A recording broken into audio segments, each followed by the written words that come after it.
Hey, beautiful solar family. I love you. And I just wanted to stop in for a little transmission and reminder to you of how amazing you are and how beautiful your uniqueness is and how much you are needed to be exactly who you are, no matter what, no matter who loves you, no matter who judges you, no matter what. Be you, be authentic to you. Do not feel that you have to fit into anyone's standards or stereotypical role of what you are supposed to be. There's no personification identity that you have to step into. It's you. It's about loving you. It's about embracing you and knowing you. If you know you, that's all that matters. And if you don't, move with intent to find out who exactly you are, because that is a life force. That is a life form. That is a super talent. So be you. A wise person once said, love yourself more than your self-hate and see what energy you create. I said that. I'm that wise person. This is not a test. I repeat. This is not a test. This is not a test. I repeat. This is not a test. You are entering Tara's terrestrial aura. Are you ready?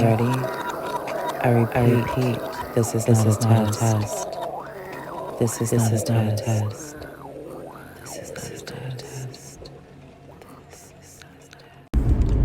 When we start finding comfort in our own areas of lacks, that's when we accept what we are lacking and we fall victim to ourselves.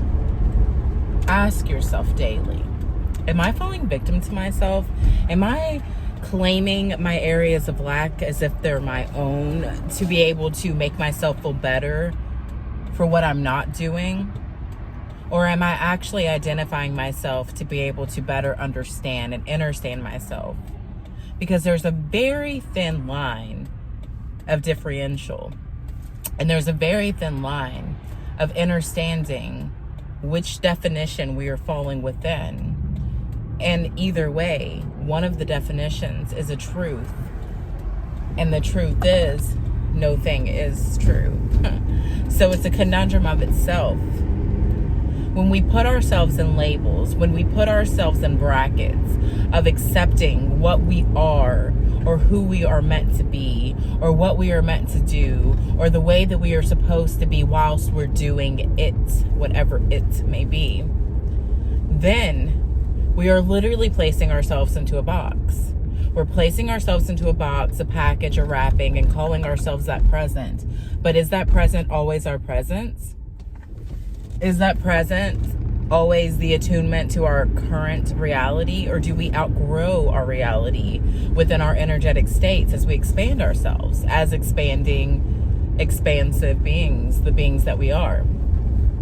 This is something that I feel that we should ask ourselves more frequently. Because are we victimizing ourselves to self-identify? Or are we accepting who we are, loving ourselves, identifying our weaknesses, and seeing our strength within the weakness of our power? Because really, our greatest weakness is really our greatest strength. Ask yourself this often and seek the answers from within. Things you don't say to a Leo moon. That your work is mediocre. That you're anything less than amazing. That you don't think their work is valuable. That you think that they will never be famous. Just don't say anything of this nature to a Leo. But most definitely, never speak of this to a Leo moon. Never. Fair warning. Hey loves, welcome to my YouTube channel. It is I, Tara, Terrestrial Aura, here for a video. I just want to share some thoughts of a matter that have hit me a little deeply today, and just kind of a lifetime of energy that's just kind of like expressing itself at a higher capacity right now.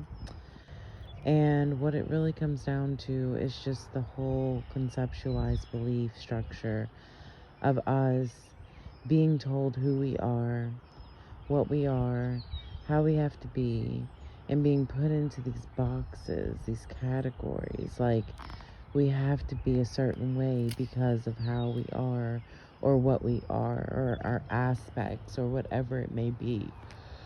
Like, I joke around a lot, don't get me wrong, with the whole like Leo moon sign. I can even I can even post some little video snippets at the end of this video, or maybe even right now. We'll see. If so, I'm gonna pause it here and do that. So, yeah. So back to my protection of the Leo moon. Why is it that we live in a society that even to mention the fact that you love that you are a Leo moon is a trigger effect to someone else? It doesn't mean that you're a narcissist because you have a Leo moon. It doesn't mean that you want all the attention. It just means you have a sun that is embracing your moon. Can you even imagine that? The sun literally putting light on your emotions. Of course you're an emotional being. Of course you're going to be a bit dramatic. Of course you're going to want to be famous. Of course you're going to want to be an actress. Of course you're going to be a singer or do something of that nature or want to be out in the spotlight. Your moon is in the sun. Like, how hard is that for anyone to understand? Leo moons don't get why people don't understand that. And that's a part of being a Leo moon. Leo moons. We are such a rare species. Like, the thing is, like, we are such a rare species. And it's so rare that people actually ever really understand us. And it's something that as a Leo moon, we have to almost just accept that we're going to most likely live our whole entire lives never fully being understood because we internalize our emotions and yet we put them on display because our moon, our emotional assets of ourselves, of our own states of being, is always being enlightened by the sun. How can anyone expect a Leo moon to not want to be seen? How can anyone expect a Leo moon not to have a variety of personalities that are tucked within their bag that they can just pull out at any given moment? Leo moons are the sun. Period.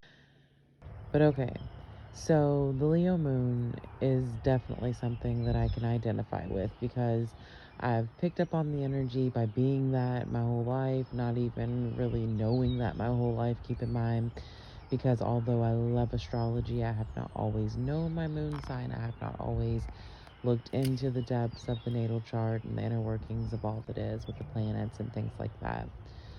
But the thing is, what my reason of concern is with this video is how we so often choose to label ourselves, limiting ourselves to be a certain way and considering it to where we can't be anything else because that is how we are. That's one of my biggest, like, I guess you could say, pet peeves in the whole entire world. Being someone of my nature, I don't even know what I won't label it at all because that even defeats the purpose. But being someone of my nature and being told, oh, excuse me, and being told that I cannot do something, and being told that I am limited to a certain conceptualized way of being, to be told that what I am doing doesn't matter because it's not what I meant to do. All of those things, all of those aspects are things that are literally what are meant to tear us apart and tear us down. It's not about what we came here with the limitations of being or doing. It's about learning ourselves, interpreting our own energy, and excelling through the energy that we have in whatever way that may be. There's no set expectation. There's no set way of being. There's no, I know that you're this way, or this is wrong, or this is that, or this is that. And whenever we start falling into these belief patterns, we start losing ourselves. And it's like we think that we're finding ourselves, but really, in all actuality, we're lost. Because whenever we look for something to seek our validation of who we are, instead of knowing who we are by the way that we feel and the energy that we produce, we literally give aspects of ourselves away. We literally throw pieces of ourselves away because we feel that it doesn't fit the character in which we're meant to be, that we were planned to be, that we were designed to be, the creature of our culture, of the cultivation of ourselves.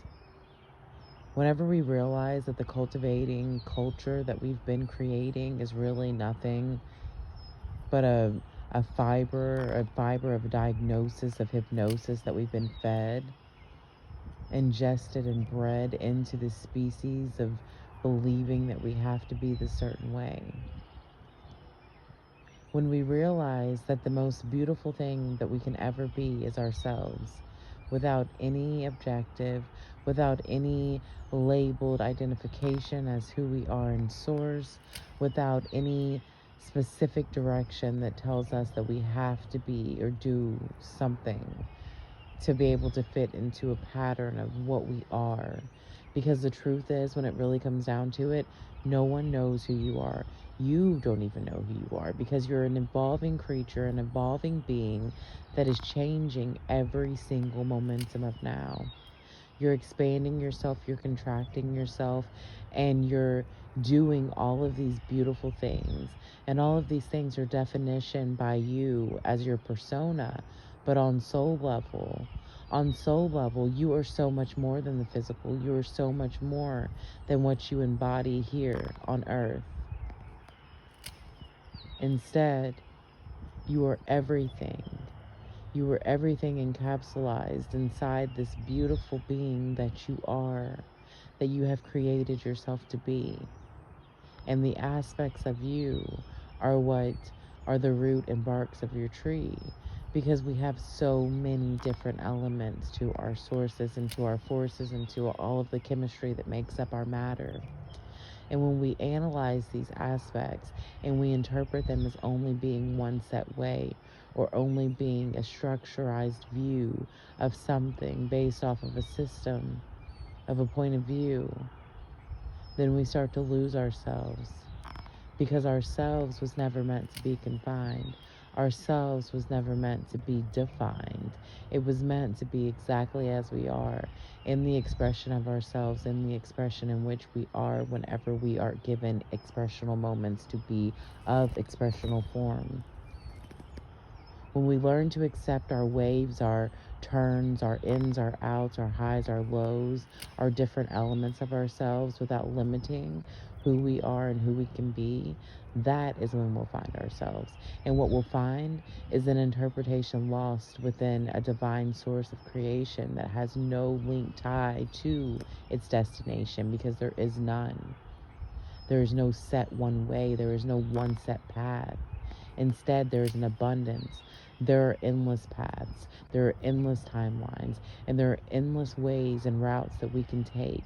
And just because something's energy may not be the energy of your origin does not mean that it's not an energy in which you can originate through the state of your being.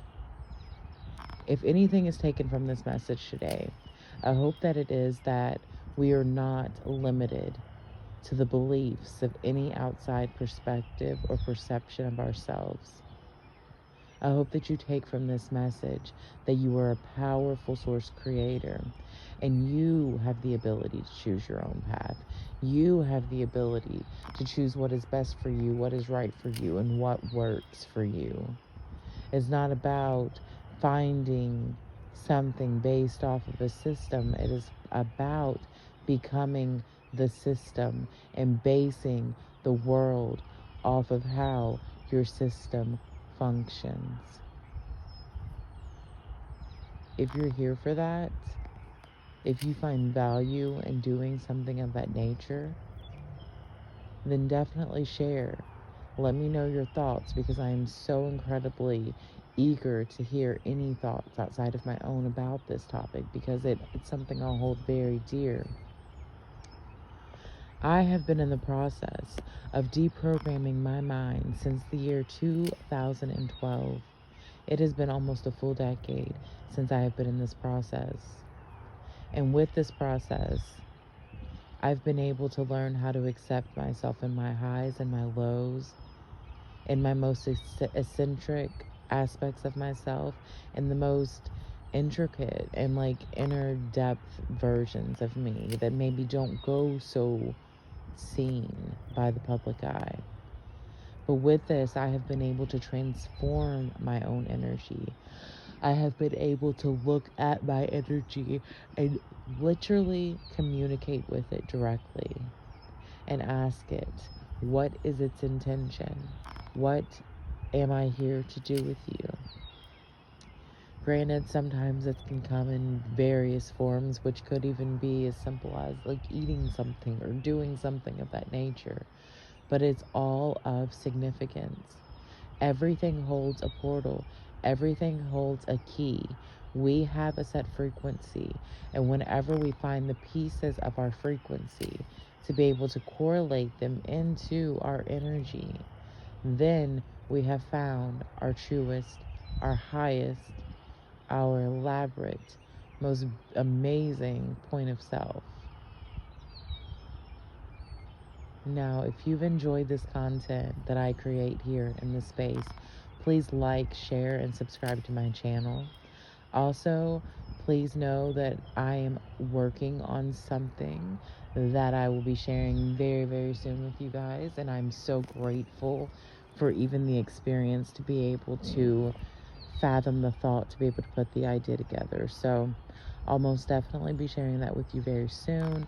And I'm sure I'll hype it up along the way in the process of getting to share it with you all. But okay, so yeah, that concludes this video for now. I thank you all so incredibly much for being here.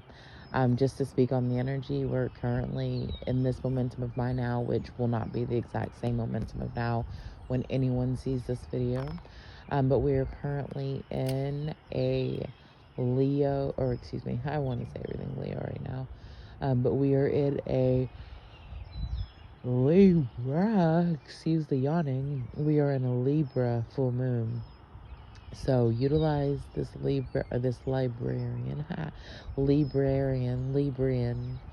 energy that is being produced right now. If you do have a birthday right now or something like that, celebrate as hard as you can.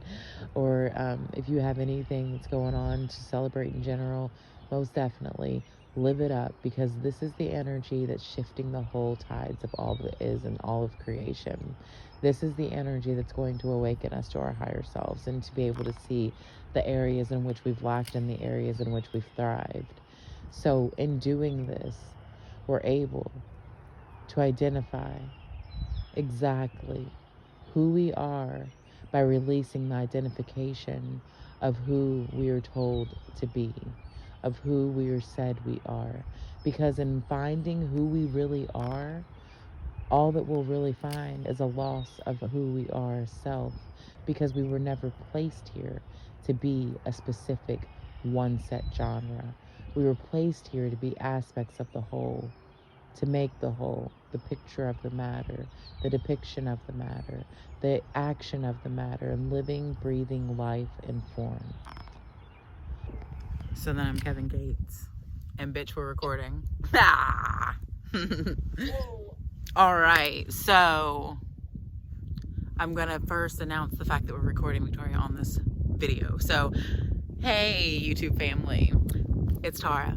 I wanted to come on this video to express something that's been heavy on my mind. So I'm just gonna jump into a conversation that I'm having with my best friend right now and let you all experience this topic and see what you think. So, Victoria, are you here? I am. All right, so let's go back to the topic of how people are when it comes to get us back to the topic, because I'm not functioning right now. Help me. Because the camera's making me intimidated. The camera's intimidating me because I feel like there's too many factors now. Okay. You get it back to on track then, and I'll go from there. Okay. For instance, whenever we encounter someone who, instead of seeing their own power and being able to uplift each other, why is it? They're low key, like, they're haters. But why? Why do we live in a society that hates itself so much to where we feel the need to always be in competition with one another? What do you feel like? Why do we do that? But the fact that you're assuming someone is your enemy and you're assuming someone is in competition with you when in fact they're trying to work alongside you and amongst you and even, yeah, like boost you up versus trying to put you down. You may have people that look up to you and you don't even realize it, and you're thinking that they are out to get you, or you're thinking they're trying to steal your thunder. People just assume the worst of people. Yeah. And I think it's because we're programmed that way. What was that? Sorry. Oh, I said then people start to get intimidated. Mm-hmm. Exactly. And it's just like, it's a repetitive cycle, because instead of us seeing the good in other people and realizing that, hey, maybe this person has taken the time to work on themselves, or hey, maybe this person isn't here with some like crazy agenda against me or trying to bring me down or take my light or do this or whatever. What if the fact that we could really just take the energies that we have, because they're so powerful, even separated and individualized, because it's not about merging the energy, it's about expanding the energy out. It's about making the energy more powerful because of you both being in your states of power. But it seems like whenever someone powerful approaches another, in my situation personally, it seems like every time I try to make a friend or try to come in contact with someone who I see as like this person who has it all together, and I'm just like, wow, it's amazing, for some reason it like frightens the fuck out of them, and then all of a sudden they're just like, well, you're gone now. Like, you can't be a part of my life, because like it's almost like you see a part of them that they don't want to be seen, and then maybe they didn't even see themselves, because it's like, it's almost like I bring shadows out of people, I guess, to some degree. Which that makes it sound so negative. Maybe it's more like I've known you so long, it's hard for me to see you any other way. Yeah. But like, you are bursting with positive energy. Yeah. And bursting with brightness, and like a lot of people probably are envious of that, and maybe like, I don't know, I would hate to feel like maybe you make people feel disappointed in themselves if they haven't accomplished what they wanted. I don't know, I'd hate to say that sounds really shitty, but they're reacting very badly to your actions and for no reason. And it's like you're scaring people away, but for what reason? You're not doing anything wrong. So obviously they are having negative and bad reactions. But why? Like, obviously that's something to do with their energy, not yours. Yeah. But then it makes people such as like myself, whenever I'm in these situations, it makes you almost want to recluse back. But then obviously I have to grab my power back and be like, no, it's not my problem. Right. But then it's lonely though. You know what I mean though? Because that gets lonely, because you're like, for instance, like you are one of the only people in this world that can even handle my energy. And it's so funny because you're not this ray of sunshine. You're not that way. And I love you for that. And you love me for my, like, it's just weird. It's almost like, how do we find that balance of where people can like be okay with one another without feeling that intimidation? Like, I guess for us, maybe it just took years. And I think we both have very strong personalities, and like, you're very strong sunny, I'm very strong darkness. Yeah. And we find ourselves in the contrast of it all, and we connect that way because we're like, yeah, exactly. I think that is it, maybe. We can't expect other people to be like we are. That is very true, and that's a big part of it. We can't expect anyone to be any way other than how they are. Still, though, the question lies, okay, why are they this way? Yeah. They're that way because of yourself, and you're not doing anything. Yeah. Exactly. I think that's what it really comes down to, the nutshell of it all. Here on YouTube, guys. Now I guess I'll like focus back to these people watching us now. The point of it all, I guess, is really, when it comes down to it, we have to love ourselves so much to where we're just like, if I offend someone else for being myself, it has to be something that you do unapologetically. You have to accept yourself love, because by belittling ourselves to fit into the molds of other standards of what they've interpreted us to be has nothing to do with us. That's not our ultimate goal. That's not going to get us to any higher destination. That's not going to get us to finding ourselves. That's going to leave us in the dark in someone else's shadow, worried about why they cared about what we were doing when we should have been worried about ourselves. So the ultimate message is, self-love. Let's just focus on that. I'm going to focus on that. I just want to show that just like you all, I have issues too. Sorry, not sorry. Exactly. Sorry, not sorry. So that is the vibe. And yeah, so back to another clip, YouTube. I love you. Talk soon. I absolutely agree. It's a beautiful thing to find what works best for ourselves. It's an absolutely magical, powerful, inspiring. I don't know why I said inspiring, but it's a beautiful, incredible, inspiring thing to be able to identify with what works best for us, to be able to learn ourselves, to be able to identify what that is that just gives us our fire, what gives us our passion, what makes us thrive in our best energy and our highest states, to be able to create consciously. But the thing is, we can't hold on to what our things are that make us so beautifully aware of ourselves, so beautifully conscious of what we are and who we are and how we grow and how we learn and how we expand ourselves. We can claim those as our own, but when we start putting those labels onto other people and expecting them to fit inside of those shells of the expectations we have set for ourselves, that is when we lose touch with reality. And it may seem that another's dream could be something so far-fetched and so far out of reality, but the thing is, no one's reality is your own. So you can't conspire to inspire another's reality into something in which you feel because it fits your mold, because it fits your persona, because it fits how you primarily function. That is you. That is your energy. That is not someone else's energy. You can't share the same energy as someone else. You can merge energies. You can extend energy. You can offer energy. You can exchange energy.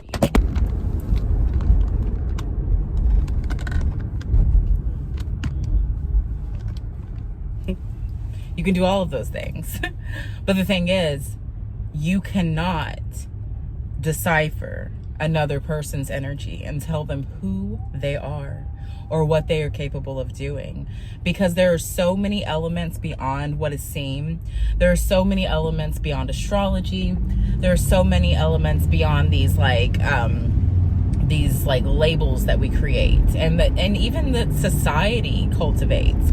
We have so much more depth than the depth that we're willing to see, because we can't even conceive it, because it's not something of reality. It's not something of the physical. It's not something of the here and the now that we presently can identify to be able to appease our human vessels and be able to feel as if it's something that matters, because everything that exists must matter, right? It must matter in physical form. It must be of something that you can physically hold, physically see, physically touch. If it's not, it's simply just not enough.